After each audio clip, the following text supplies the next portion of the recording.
Hey guys, Karn here.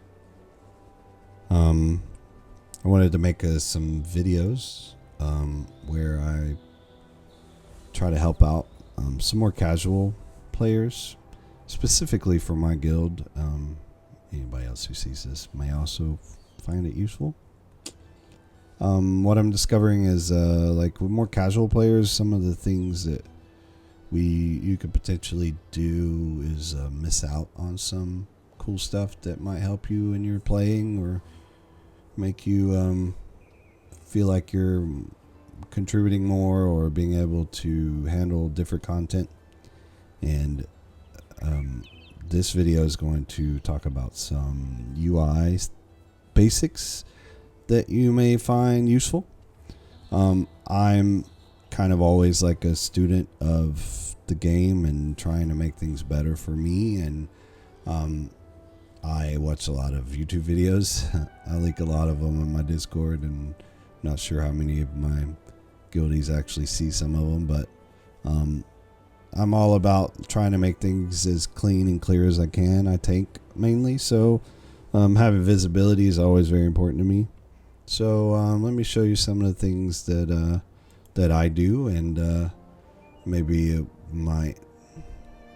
might get some ideas about things you want to do, and you feel free to reach out if you want, and we can talk about some of the specific things that you want to do with your UI. So as you can see, when I pop, I came out of that Alt Z where I hid everything, and you can see there's a few things on the screen. There's the basic mini map, which is okay, and I kind of like it. I might switch it out later. I'm not sure. I'm always willing to change stuff. I kind of leave this list on this side here. I don't use like a set of timers in Mythic Plus because I usually just know where my routes are and kind of follow those. So I really like the base timer. I know there are better timers out there that people would obviously recommend, but I like the base stuff a lot. You will see some of these things, like it is influenced by an add-on, but mostly the list is just as it would appear in game. A week or up here dealing with professions. I might get rid of it soon. I'm not really leveling any more professions. I've kind of maxed out what I wanted to max out in all my professions, so I don't really chase points as much as I used to. Right now I'm kind of focused on getting like geared up pretty well in Mythic Plus. There's a few other things like my chat box you don't see. It's down here. It's hidden. There's a couple like little timers of things that show up. This is a group buff, and I probably need to find it and hide it because I really kind of don't like it just sitting there. I've started using some other things to track the cooldowns of people, so I might change that at some point. You can see when I mouse over things, some things appear. Like here's my details. You can set up details in its settings to this to only appear on mouse over, and you can also simultaneously set it where not only will it appear in your mouse over, but it will appear in combat. So it will stay up in combat, which I kind of like, and I use it a lot. There's some things you can see that are missing. My unit frames are missing.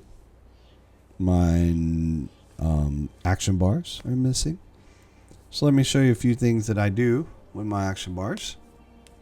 And maybe it can help you out. A lot of times I'll look at somebody's base UI and there's like a million action bars on the screen. They find ways to use them, so I'm not going to argue with them on that.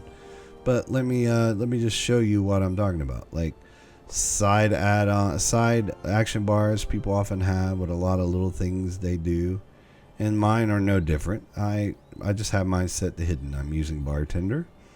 And I've got stuff here that I'll use, like my ready check down here, profession, some of my ports and hearthstones, consumables, macro for recruitment, a macro for countdown timer, profession stuff, Jeeves, these are things that I might find a use for, and I set it to where I mouse over it and I can find what I need and use it. Other action bars, this one up here is where my mounts are. I don't know why these are on there. I'll take those off right now, honestly. So I usually throw my mounts up here, and then I have a keyboard that has some extra buttons, and there actually are 7 extra buttons below the spacebar, and that's where I put my mounts. So when I need a mount, I just hit one of those buttons, and I know which ones do which, and then I'm good to go.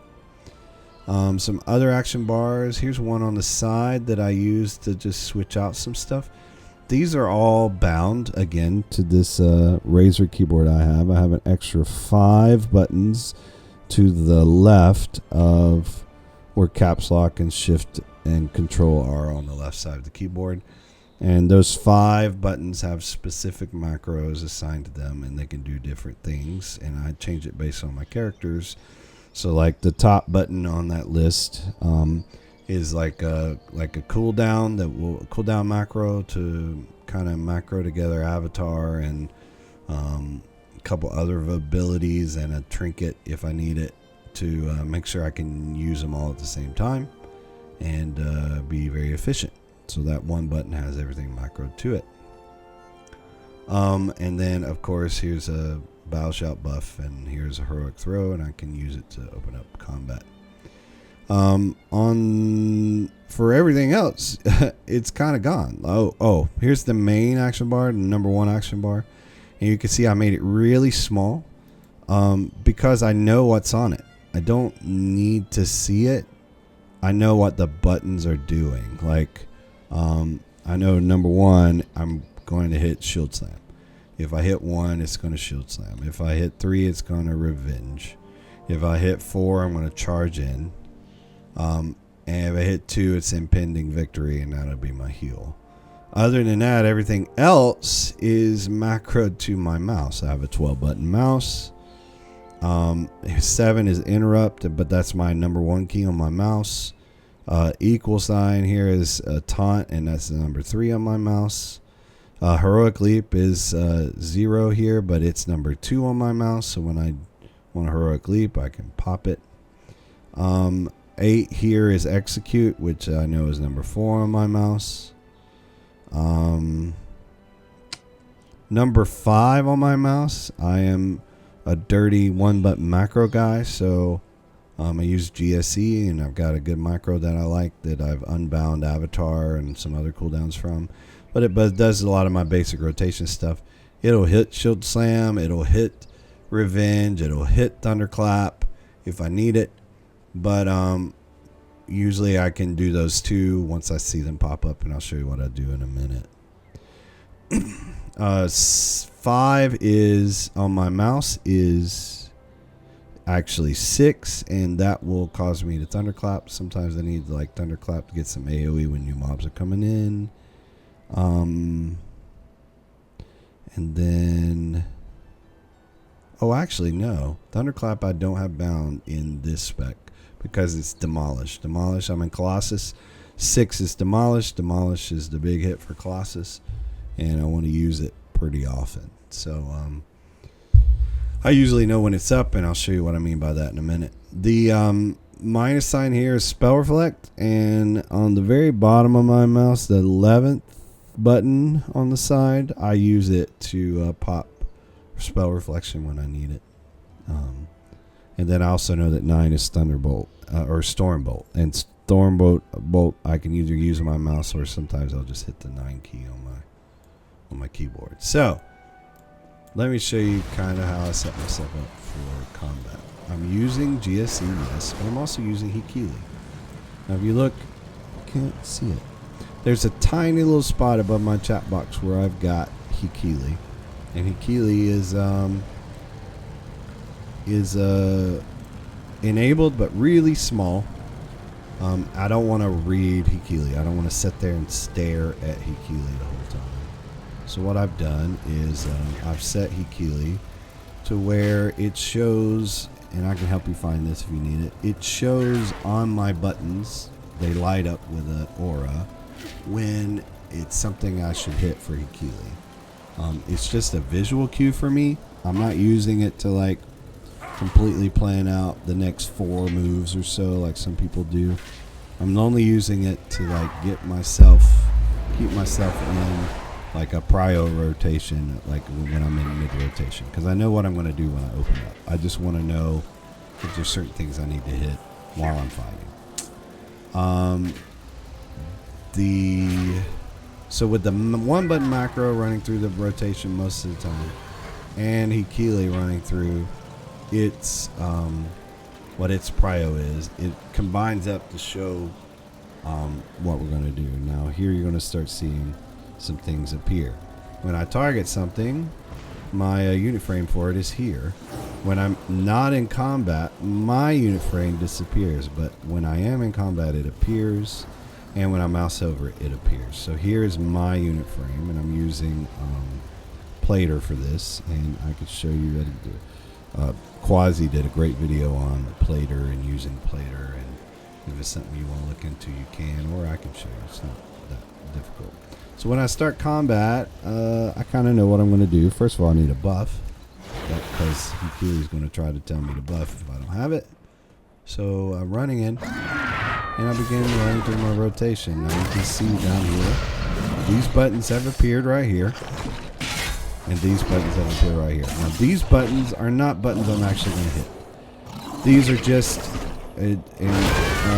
Taliesin did a video recently where he was saying, you know, he doesn't need recoils because he's taken his buttons and recreated them here so you can see some of the important things that are off a cooldown that you actually need to use, and they kind of light up when they proc. So Blizzard does a good job of that, and they're about to really improve things with their own version of Hikili in the game, and I'm really glad that I have the base UI buttons here. These are bartender buttons, but they look just like the game's buttons. So you can see the glowy. The glowy tells me this is something that Hikili thinks I should hit. So what I'm going to do is I'm going to hit it. And it actually is part of my macro. So it actually brought Avatar and everything with it. And this talent here, Champion Spear, all came out at once. It's great. Let's start cycling through my stuff. Now you don't see anything lit up because down here it's telling me that Demolish is up. Now I know that once I hit the macro, I should hit Demolish right after. And it didn't benefit from it because my stuff is up. So, but I'm going to start, cycling through things. And it's telling me to hit Shield Slam. And it's telling me to do Thunderclap. But that's part of my 1-button macro. So I'm just going to keep going with it. And it's going to let me know if I need to hit another extra Shield Slam here. My button's going to keep going. And I'm still working through my rotation. And I could throw in some stuff here. Now down here it's saying Avatar's back to hit it. So I hit it. I know Demolish would be up usually right away, but it's not right now. So I would have to wait on it, which is okay. But it's coming. Here we go. There's the finish. And there we go. We're still doing this rotation. Now these buttons down here I have set up. Berserker Rage, getting out of saps and fears, incapacitates, intervene if I need it, target somebody. Although honestly in this build I don't have intervene. Yeah, I should take that off my board. No intervene, but if I had it I could put it on there and use it when I needed it. Spell block, very useful. It's a cooldown. Got my shockwave that did stun. Great magic plus. Shield charge, if it's up and it doesn't get used by my rotation, I can use the charge and jump cables.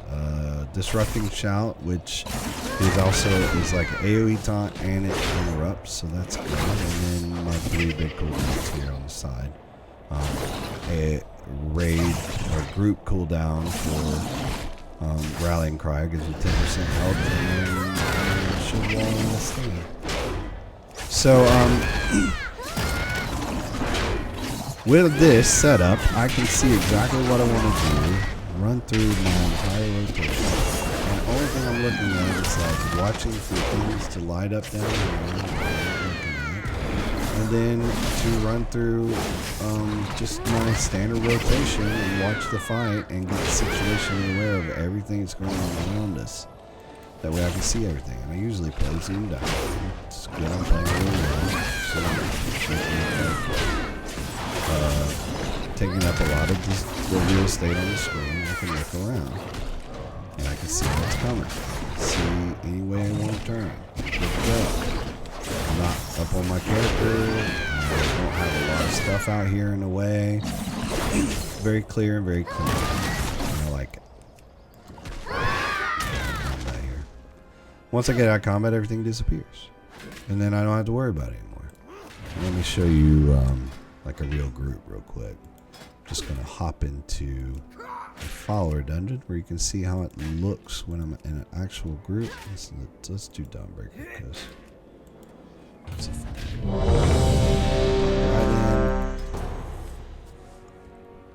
in. My long ass load screens.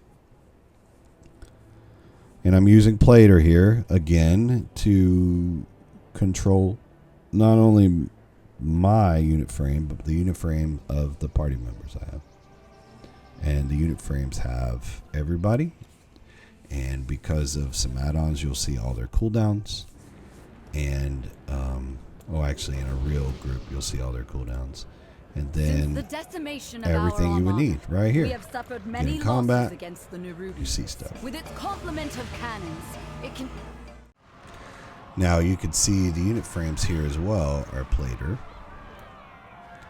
And the unit frames, I use Quasi's profile. He changes, shortens names, makes it where you see kind of priority of what you're going to be fighting and what you need to pull. You can get into a Quasi video for all that, but suffice it to say, it kind of helps you figure out which mobs need to die first, and it helps you figure out which mobs are going to be casting and whether or not they're going to be dangerous for you. So that's kind of how I've made my UI clean, where I can see everything and I don't ever have to worry about clutter on the screen too much. It works very nicely for me, especially Mythic Plus, which is kind of what I'm trying to focus these videos on, where people can get more comfortable with Mythic Plus. Some of the principles will also apply to Raid, but in the end, I'm just looking for you to not be afraid to do some different content. Get out there and help your guild out by gearing up in some means other than a raid that you're probably not going to see drops from for a while. So thanks for watching, and I'll make another video for you pretty soon.